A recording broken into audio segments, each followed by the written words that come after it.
What's going on, Misfit Nation? Welcome to another episode of the Misfit Wrestling Podcast. I'm your host, Matt the Misfit. Tonight, we're going to go over, probably, in my opinion, one of the worst episodes of Monday Night Raw I've seen in a very long time. Some of the things I did not like on this show, I'm probably going to bury a lot of stuff on this show. Because some of it was not very good.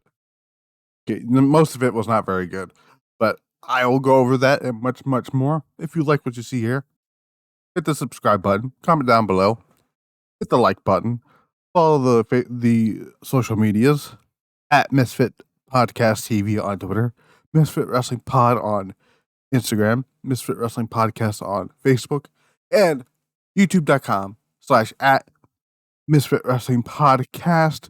You can also find us on all the other, outlets, Spotify Music. You can find us on Spotify, Amazon, Audible, Google Podcast, Pandora, Stitcher, and iHeartRadio. All those fine folks there, where you can find all that stuff out and much, much more. Maybe not iHeartRadio. iHeartRadio is kind of weird. They're kind of not up. It's somewhat up to date, but not really, if that makes sense. But Raw was not very good. Raw opened Kevin Owens. He comes out here. This is so Raw, not a very good show. This is the first Raw of the return of Vince McMahon. Yes, you heard me correctly. I didn't get to talk about this on Friday because I didn't. I was too out of it on Friday. I'm sorry, I didn't get to do a AEW Dynamite review, which Dynamite was phenomenal. Great stuff on that show. Smackdown was weird. And all that weird stuff that happened there. But Vince McMahon is back.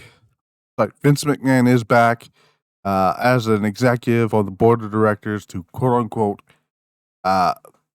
be back for a sale of the company, which I don't fully believe. I think by WrestleMania, I still think he's going to get in charge of head of creative. And there's just no way in hell WrestleMania is going to go on without Vince McMahon having some type of input on that show. God help us all.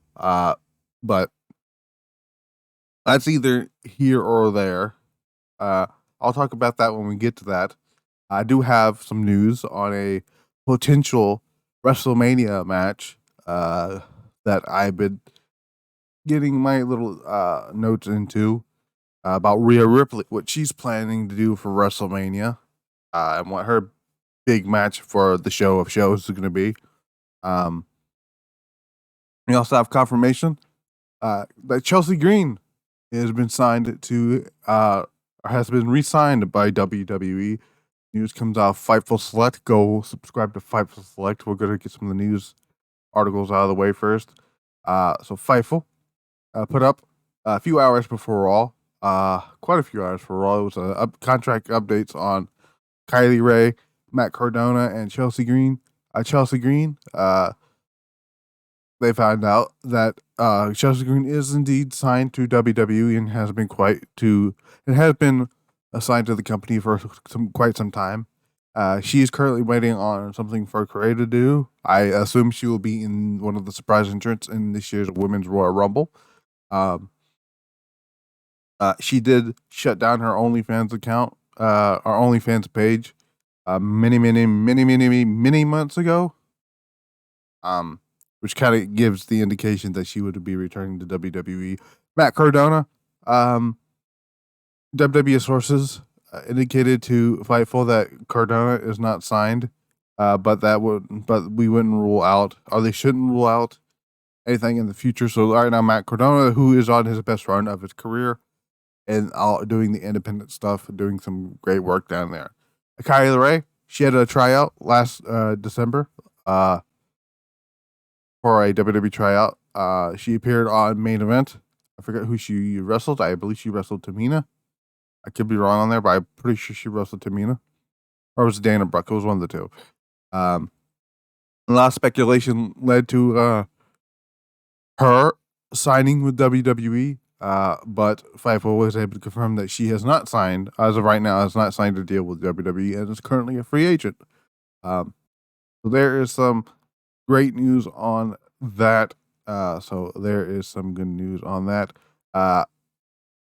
So Vince McMahon was not at Raw tonight, according to Fightful.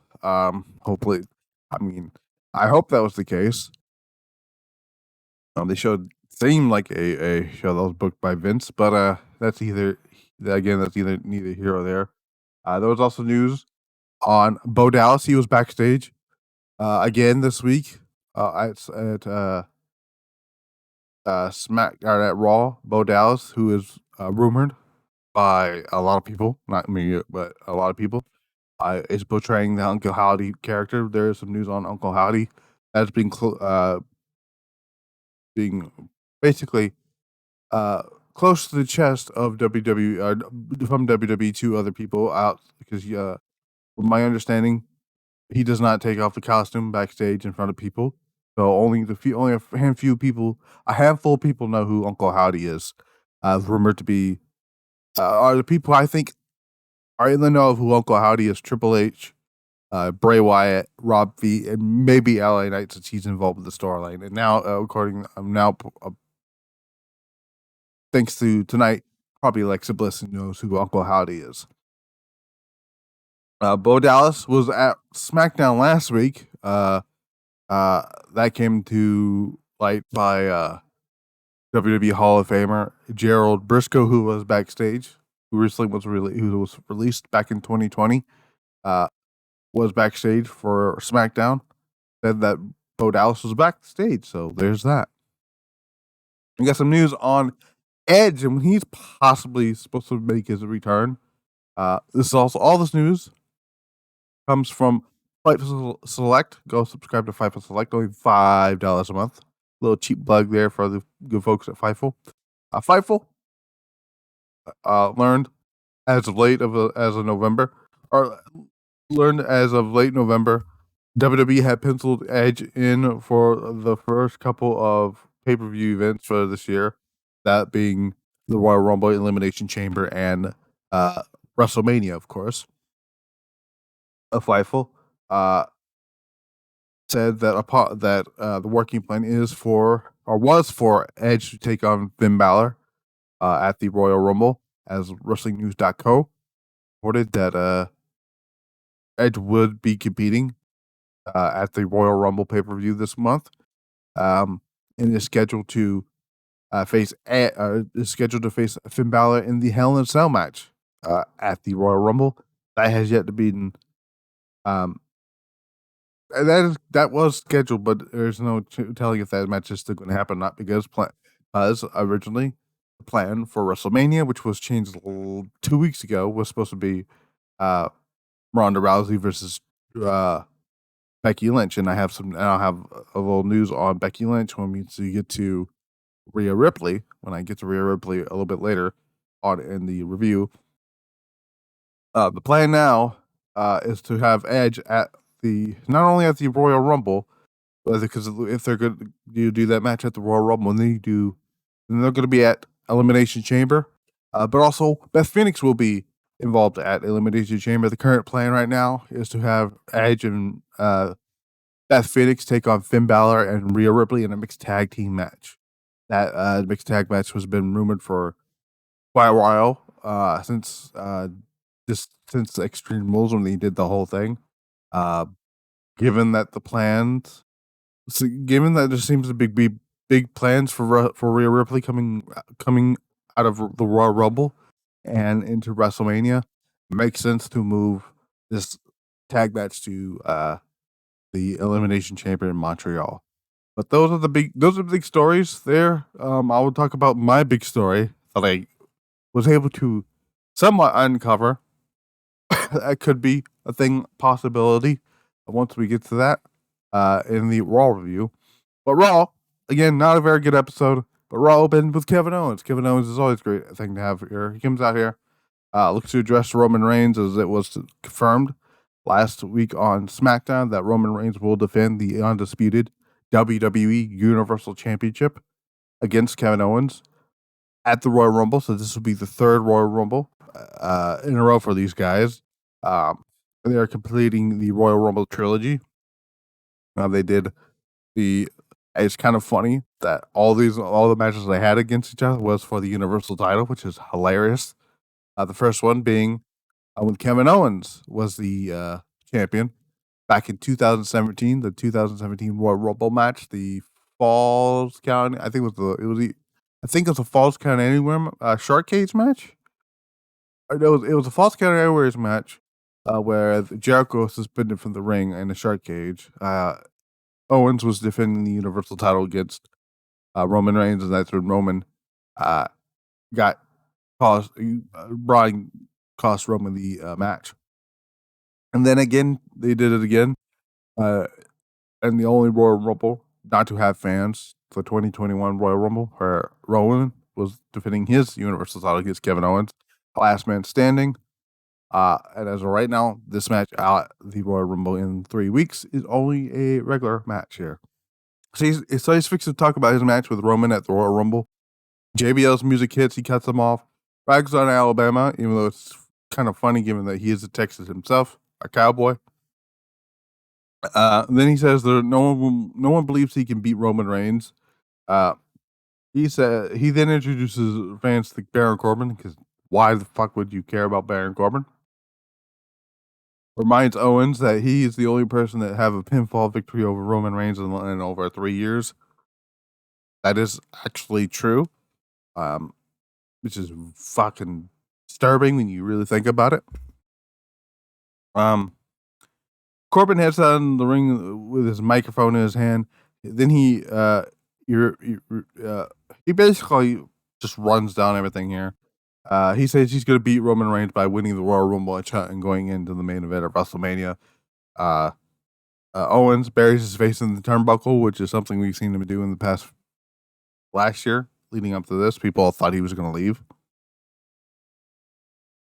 JBL tells Owens to show some respect and listen up. Owens says he missed most of what they were saying because they weren't saying anything relevant.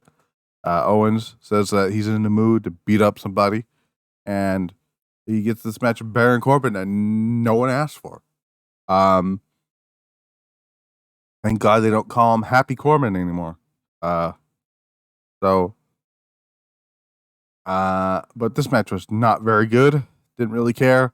Stunner for the win. After the match, the Usos come out to hit a surprise attack on Kevin Owens. Owens fights him off solo, wants to run in, runs in, delivers a right hand. The Usos, allowing the Usos to recover. The trio then beat down Owens and send him into the barricade. They grab a chair, but Owens fights back. Eventually, manages to grab it. It beats down the bloodline with it. Minus Sami Zayn, by the way, he was on another show, causing the Usos and Solo to retreat. Solo wants to get in another shot in on Owens, but the Usos, Adam Pearce, and the other officials prevent him from doing so. Coming back from break, Adam Pearce approaches the Usos and Solo's Go informs them that they will be a tag team turmoil match. They're to determine the number one contenders for the Raw. Really should specify this: the Raw tag team titles, not the undisputed tag team titles, the Raw tag team titles, which I believe is the first time since the tag team titles have been merged, are unified rather, that a match is going to determine a match for one set of titles. So there could be a chance that Roman Reigns loses either the WWE or the Universal title prior to WrestleMania. So there could be some validity to that. But they say that Solo Sikoa will stay behind after the rest of the Usos were quote unquote kicked out of the arena to face Dolph Ziggler one-on-one, and he'll handle all that stuff here. Okay, let's talk about probably the worst thing of the show. Alexa Bliss comes out. She talks about basically she's saying she's Dark Alexa again. Doesn't care if it's Uncle Howdy or or whatever she was saying. Uncle Howdy shows up on the screen. She says that, "Are you sure you're the one in charge or whatever?" Uncle Howdy. So they start flashing up some random weird shit on the Titantron. Uncle Howdy comes. Well, a smaller version of Uncle Howdy comes out and stands on the ring on the stage, and then they go to commercial.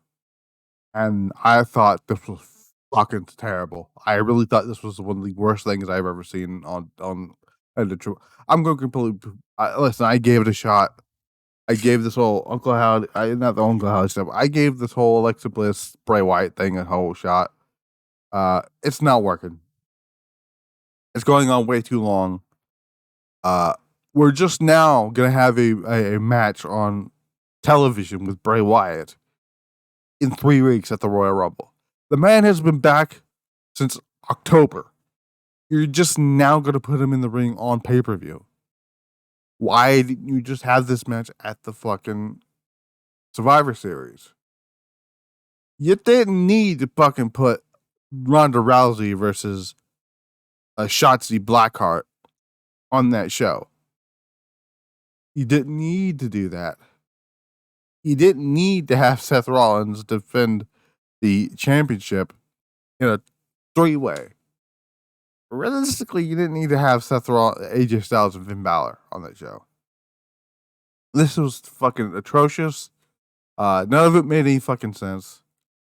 I don't want Spooky Alexa back on my TV screen. I'm sorry. The only Alexa Bliss I ever liked was fucking Goddess Alexa Bliss from 2016 when she was brought up to the main roster and was doing her goddess cosplaying Harley Quinn type stuff she was doing. When she first won the SmackDown Women's title back in 2016. That's the Alexa Bliss I prefer to have on my television screen.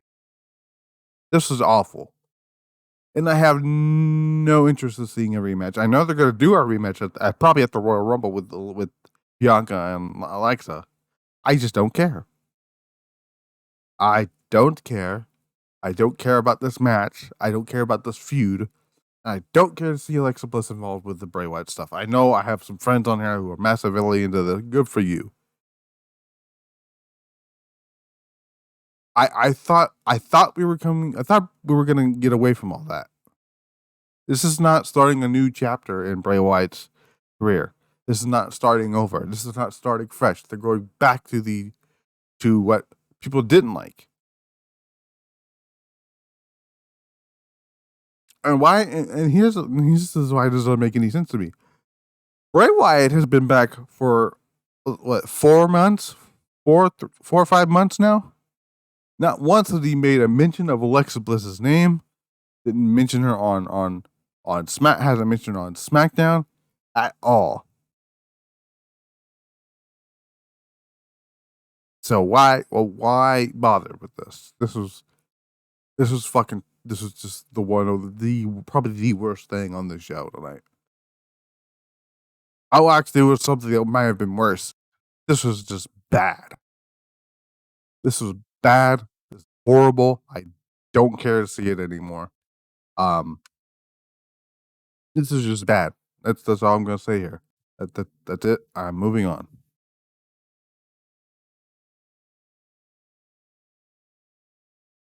Next up, Damage Control. Talk about another waste of not a waste of talent. There it is. They come down to the ring, followed by Michin. Bailey defeated Mia Yim by herself, cheating, whatever. This is all right. There's nothing special happened here. They're teasing something with. It looks like they're gonna have some type of 6-woman tag match down the line, probably at the Elimination Chamber. No, actually, I'll get to that. There's a good chance that they won't have these some of these women compete at the Royal Rumble, but we'll get to that. Again, this was not very good. This is all right. Bailey wins. Feet on the ropes. Moving on. Then this is interesting here, and I'll talk about what I was doing some research while trying to watch the video that WWE sent out on their Instagram page. Candice LeRae is backstage with Kathy Kelly. Kathy asks, what asks for an update on Johnny Gargano's injury. Apparently, he has a C sprain, AC. I don't know, some type of C sprain injury. Um, but he said he should be 100% probably by the Royal Rumble. Kathy asks what's next for her, for Candice LeRae. She says the Royal Rumble is on her mind. Rhea Ripley walks in, which again I will get to Rhea Ripley and her big plans for WrestleMania in a little bit. She says that she tells Candice that she's delusional if she thinks she'll win the Royal Rumble. Candice tells Rhea just basically just challenges to a match on later on tonight, and Rhea accepts. Another interesting thing that happened on this during this segment: Nikki Cross creeping around, stalking uh uh stalking not Alexa Bliss. She's stalking Candice. Obviously, I think this is going to still go to something with Nikki Cross and Sanity. Speaking of which, they put out a video, or she put out a video. No, WWE put out a video. So I was able to do some digging here. There's a date. There's two dates listed here. I can't make out what the second one's, but I believe the first one is 3/8/2017, which is March 8th, 2017. That's an episode of NXT where Sanity opened the show to beat up Ty Dillinger. And I don't know what 2021 is. There's a something 2021, and it could be a reference to the date for either whenever Alexander Wolf or Killian Dane was released from the company, because they were released in 2021. Killian Dane is rumored. I don't know about Wolf, but I do know Dane is rumored to be heading back to WWE. So, but that's interesting to see what they're going to go with that here. Yay! More Austin Theory. No one needs that. He comes out, says Champs is here, talks all this bullshit. Seth Rollins. Gets a loud Seth Rollins chant. He is massively over. Rollins comes out, limping through the ring, and decides, hey, you know what? I'm just kidding. My knee's fine. He says Rollins was outclassed. Basically, still trying to talk crap to Rollins. Rollins says, you know what? His knee isn't 100% yet, but it will be in time for the Royal Rumble, and he's going to win and main event WrestleMania 39. Well, he didn't say WrestleMania 39. Well, he did. Rollins tells him that he'll see him at the Rumble, then looks to head back. Bobby Lashley's music hits, because apparently Bobby Lashley goes right past Rollins, and apparently is now just cool with Rollins. Like, because it is kind of funny, because Rollins was in the ring when Lashley did the whole, oh, I'm gonna get fired, suspended, and shit like that. Whatever. Lashley beats the ever shit out of Austin Theory, and all that stuff. Lashley says it doesn't matter who's in the Royal Rumble, he's gonna manhandle every superstar in the Rumble and win to get a shot at the Universal WWE World Title at the Royal Rumble, or at the WrestleMania. Next up, a fun little match with Rhea Ripley and Candice LeRae, even though Rhea Ripley beat the ever-living shit out of Candice LeRae. Candice tried to do some suplexes and stuff like that. Rhea just starts tossing her into the barricade, puts the prism chop on her on the outside, gets her back in the ring, hits the riptide for the win, and Rhea Ripley wins. Now, here's where I got the story here from Rhea Ripley and her plans for WrestleMania. It does look like this is just a rumor. So take it with a massive grain of salt. But Rhea Ripley is currently the planned winner for the 2023 Women's Royal Rumble. Now that could change, but that is the plan right here so far as of right now. The idea that I've heard thrown around, again, if I'm wrong, I'm wrong. But I trust this dude. Um, he also gave me the source about it being that Becky Lynch was going to be coming back before the Royal Rumble, or before Survivor Series. Was going to be back in time for Survivor Series. Um, so and I believe I believe my guy told me something else, and I forget what it was. But I forget what it was that he told me, but it was about something months ago that they said something about. But I think it had to do with Bray Wyatt, but I'm not sure.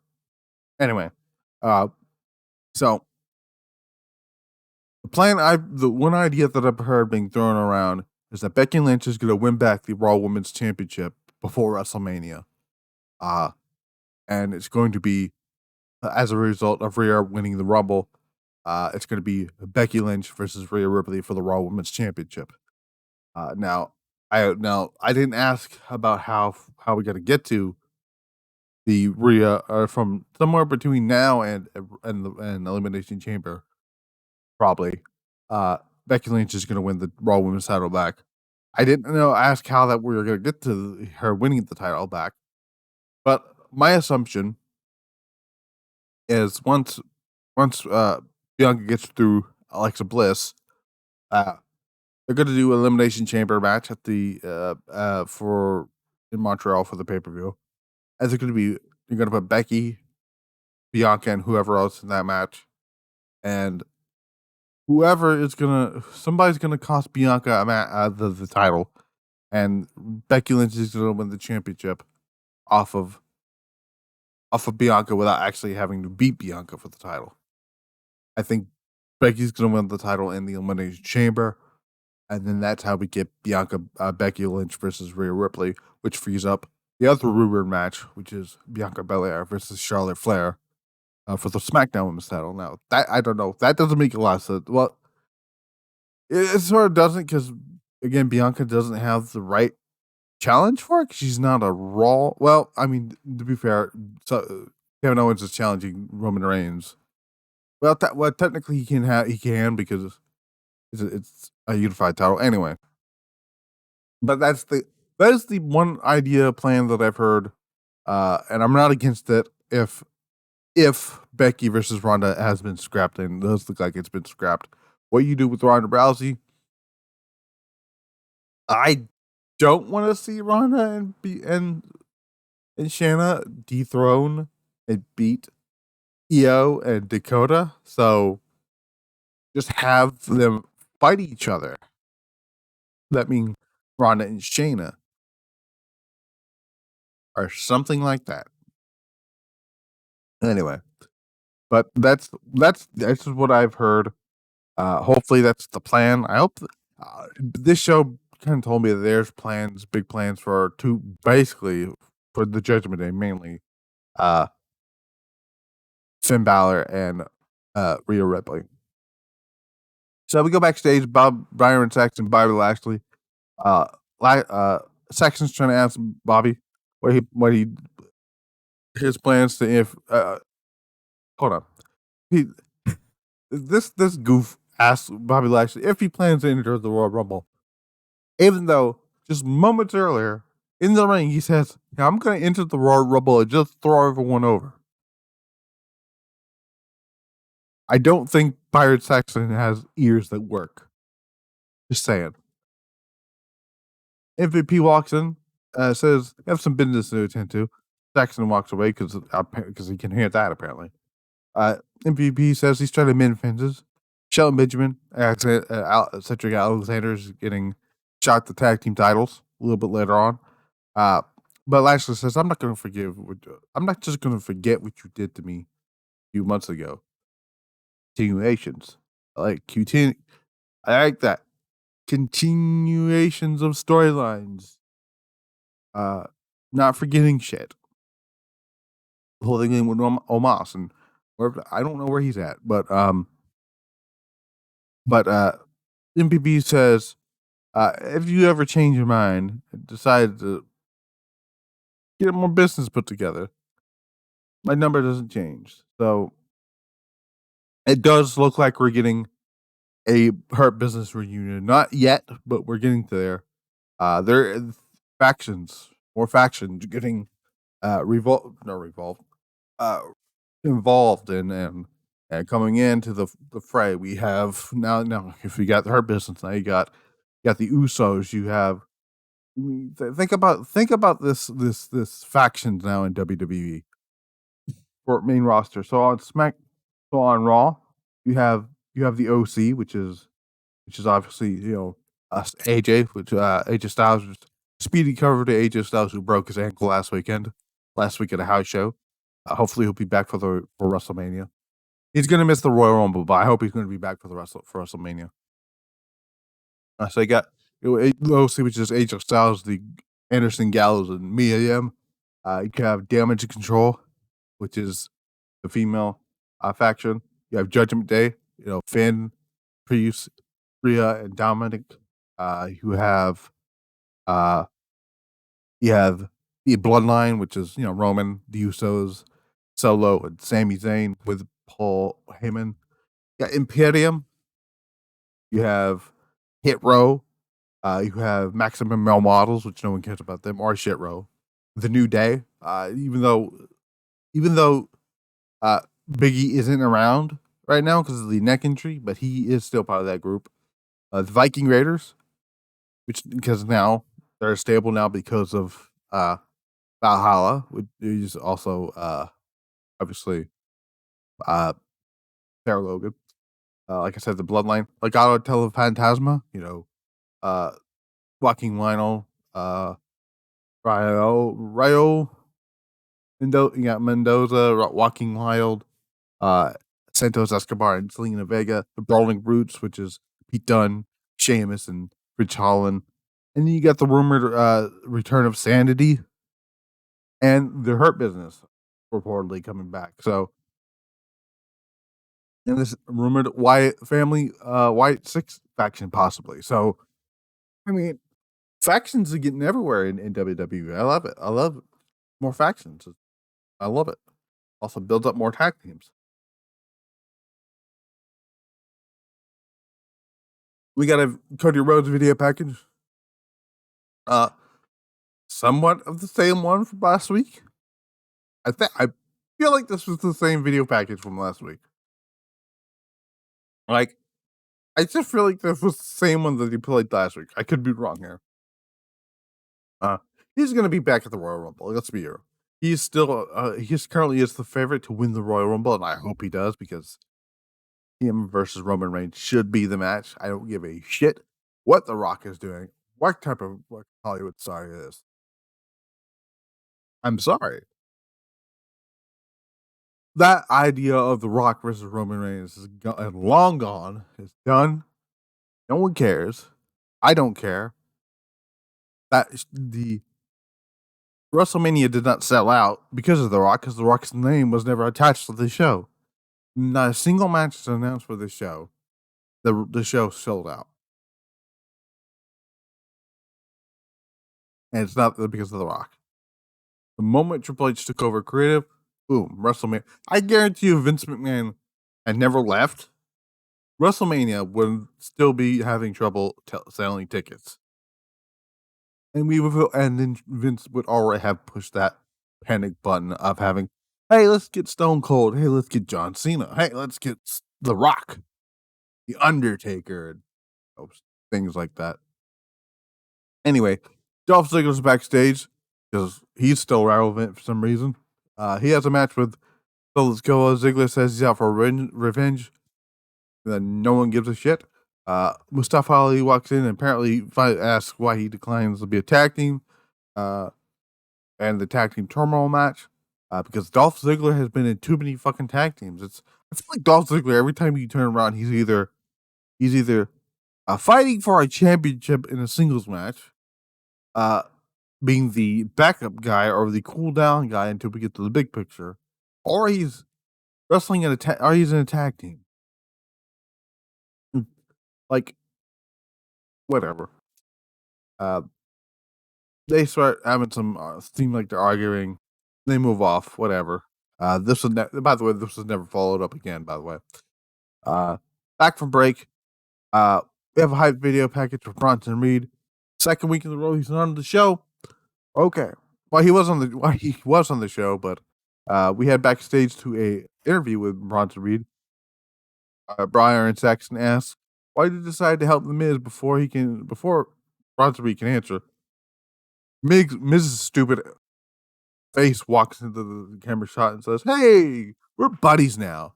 And Bronson Reed looks like he's gonna fucking murder this guy. It's like, bro, we're not friends. We're never gonna be friends. I only helped you because you paid me. If you need me for anything else, you pay me first, bitch. This is the vibe I got from that.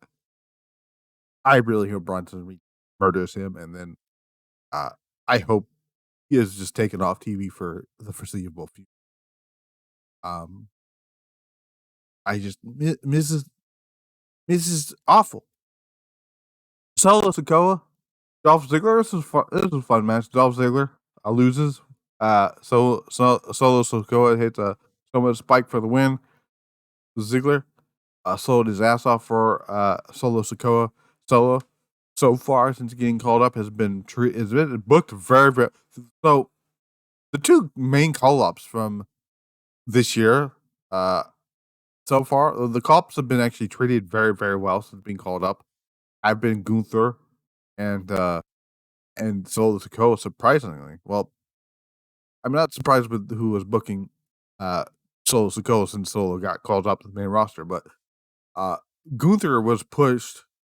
Gunther was being booked while Vince McMahon was still in creative.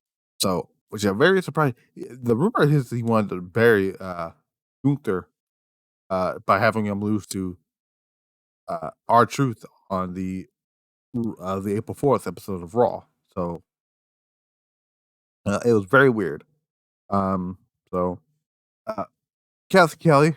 Oh, we have another video package about Dominic Mysterio being arrested over Christmas Eve.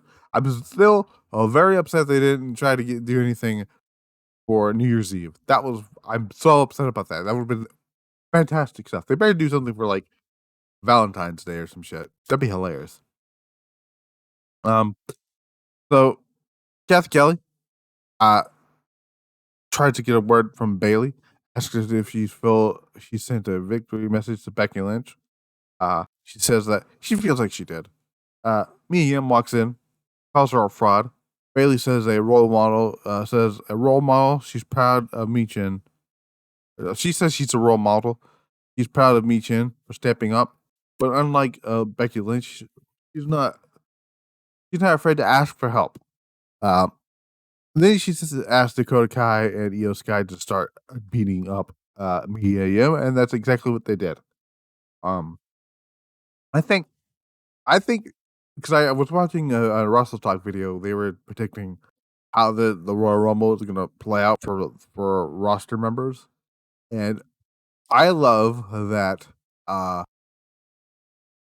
Luke Owen had my same thought and has Io Sky Final Four.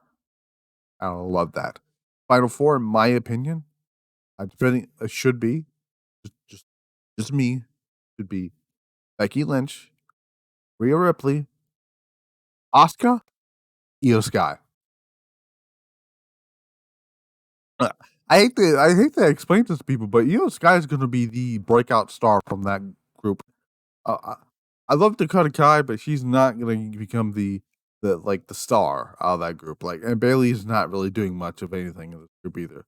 The one who's getting over by not saying anything is Io Shirai. She's Io Shirai. She gets over on her own. How do you think when she turned heel in 2019, she got rid of the stardom look and got more not Americanized, but more WWE WWE nice, whatever you want to call it. She was getting over. She was getting EO chance. She was supposed to be the heel, and she got over on her own. So, yeah. Um, I can't wait till we go to another wrestling crowd, like Philadelphia. Like, where they going to be at? Brooklyn, Philadelphia? No. Well, she did wrestle on that show, the Extreme Rules show. Whenever you get to like, I'm curious because when we get to London, they're gonna. She's gonna be one of the big participants in the women's Money in the Bank this year. Who, by the way, if you didn't know, Money in the Bank will be in London, England, for the first time ever. Well, the first time in a very long time. One of the big five shows. One of the big shows is going to be in London. It's going to be at the O2 Arena on Saturday, July 1st.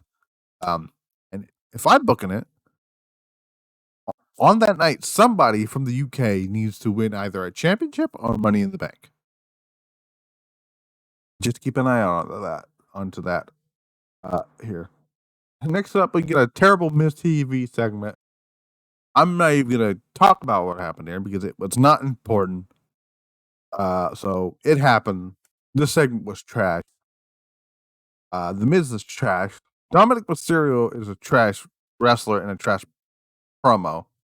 Um, the only reason I even care about Dominic is because of Rhea Ripley. Imagine that. Moving on. Next up, we got the tag team turmoil match, which is again Raw tag team titles. So very interesting to note. But the Judgment Day win here. First off, it was Anderson Gallows who did not even attempt to stop to run off the damage control. They just let their OC sister get her ass kicked. Jay White would have never allowed that to happen. Just saying. So this opening was all right. OC get the win here. Balor rolls up. Anderson, imagine that. It's very weird to see Anderson and Gallows face off against Finn Balor. just it's just weird to see that. Mainly Anderson, but so the OC is eliminated. Next out comes Cedric Alexander and Sean Benjamin. For a few minutes, a great back and forth between Alexander, Cedric, and Balor. I want to see that match 1-on-1. Balor hits the coup de grace onto Cedric Alexander for the win, and the Hurt Business, I'm gonna call that for this segment here, were eliminated from the match. Alpha Academy comes out. They start doing some stuff here. So Otis starts doing the caterpillar, a move that is a babyface move. Didn't see that coming.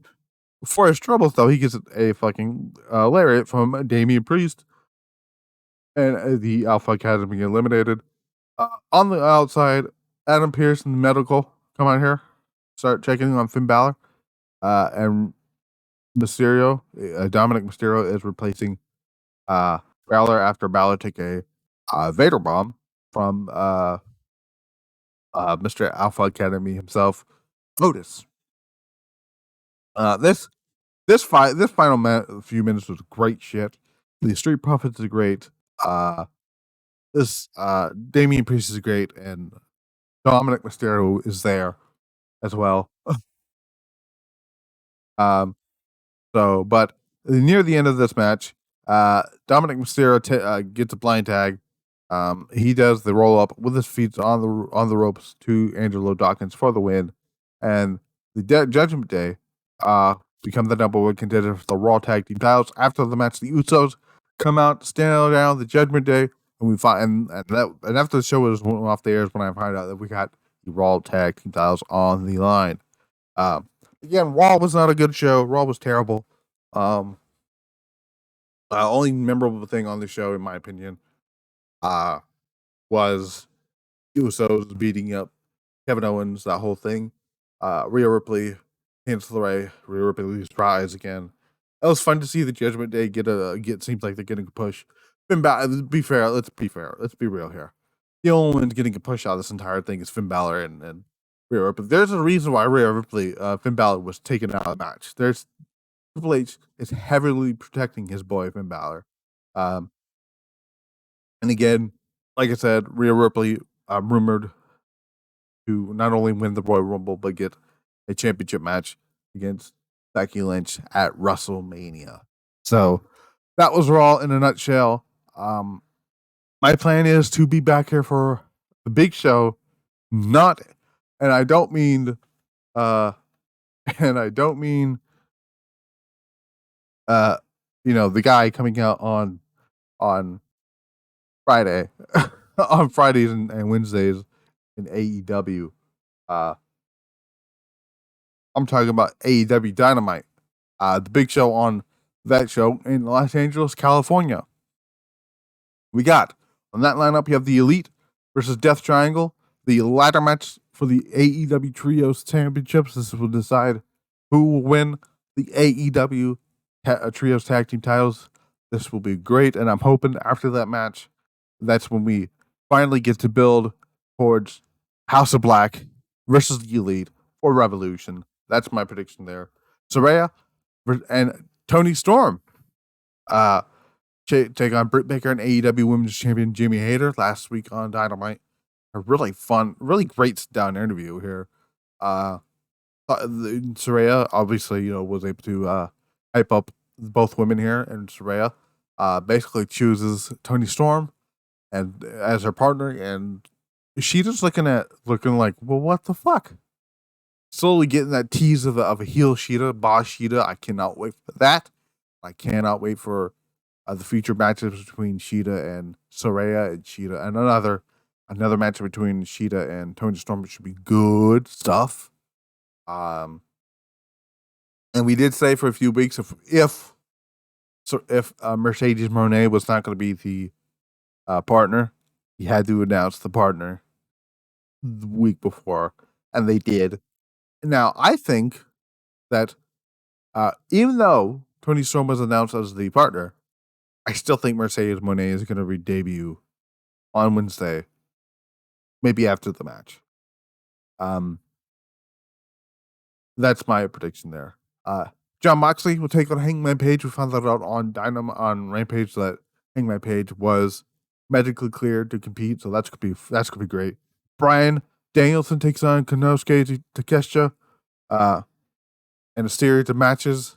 We did find out one match officially confirmed for for Revolution. Bryan Danielson will challenge MJF for the AEW Championship in a 1-hour Iron Man match.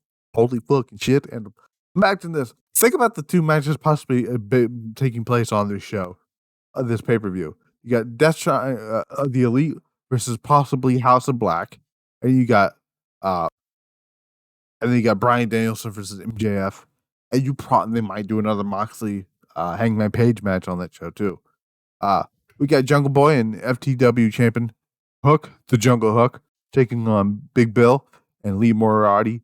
And we have from Jericho Appreciation Society. Jericho, believe it or not, was on Battle from Los Angeles, PWG show. I thought was very interesting. I never thought I'd see Jericho at a PWG show, but that's pretty cool. But that's Dynamite coming up Wednesday night. I'm going to try to get back to that whole thing on Wednesday. Get back to that, and also get back to doing Smackdown reviews. I did watch the New Year's Dash show. There's possibly going to be a loser leaves in New Japan match. Jay White and Hikuleo. That was another new story I forgot to bring back. WWE is interested in Hikuleo and Tama Tonga. Both contracts expire a few months, I believe. A few weeks or something like that. But I'll talk about it on Wednesday. And all the good stuff that happens on Wednesday night. This has been the Mr. Wrestling Podcast. This has been the Monday Night Raw review. Again, if you like what you've seen here, subscribe, hit the like button, comment down below, follow the social medias. I'm not going to go through all that stuff again. Go find us on all the other podcast platforms, Spotify, all that good stuff. I've been Matt the Misfit. This is the Misfit Wrestling Podcast. Until then, we're out.